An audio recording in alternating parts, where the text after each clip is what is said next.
matin, elle fut en sursaut réveillée. Là-bas, au bout du parc, sous l'épaisse feuillée, des coups de feu pressés annonçaient l'ennemi. La noble enfant rougit d'abord d'avoir frémi. Elle voulait, ainsi que Roger, être brave. Comme s'il ne se fût rien passé de plus grave, calme, elle s'habilla, puis, ayant achevé sa prière du jour sans remettre un navet, descendit au salon, le sourire à la bouche. Ce n'était presque rien, une simple escarmouche. Des soldats bavarois, venus en éclaireur, et brusquement surpris par quelques francs-tireurs, s'enfuyaient. Tout, au loin, entrait dans le silence.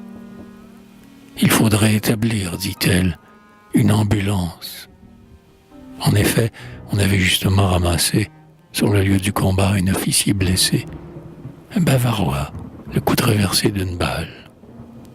Et quand on apporta ce grand jeune homme pâle, les yeux clos et saignant sur un vieux matelas, sans trembler d'un frisson, sans pousser un hélas, Irène le fit mettre avec sollicitude dans la chambre où Roger demeurait d'habitude, quand, pour faire sa cour, il venait au château. Elle porta dehors la veste et le manteau, tout noir de sang, pendant qu'on couchait le malade. Gronda le vieux valet qui prenait l'air maussade et qui ne montrait pas assez d'empressement, et, quand le docteur fit le premier pansement, assista de ses mains ainsi qu'une sœur grise.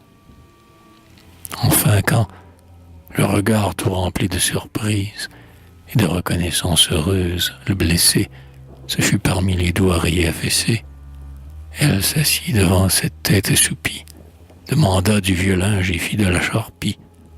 C'est ainsi qu'Irène entendait le devoir. Le soir du même jour, le docteur vint revoir son malade et faisant étrangement la moue, il dit entre ses dents: « Ouais, le sang à la joue, le pouls trop vif.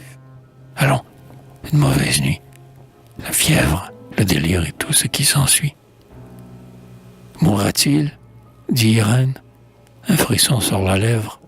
« Qui sait? Je vais tâcher de couper cette fièvre. Cette formule si souvent a du succès. Mais il faut que quelqu'un observe les accès, la veille jusqu'au jour, et le soigne avec zèle.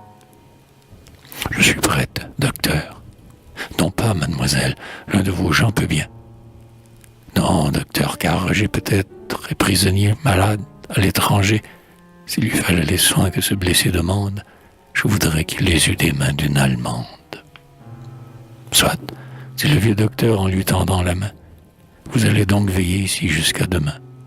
Il suffit d'un accès de fièvre pour qu'il meure. Donnez la potion de quart d'heure en quart d'heure. Au jour, je reviendrai pour juger de l'effet. Puis il partit, laissant Irène à ce chevet.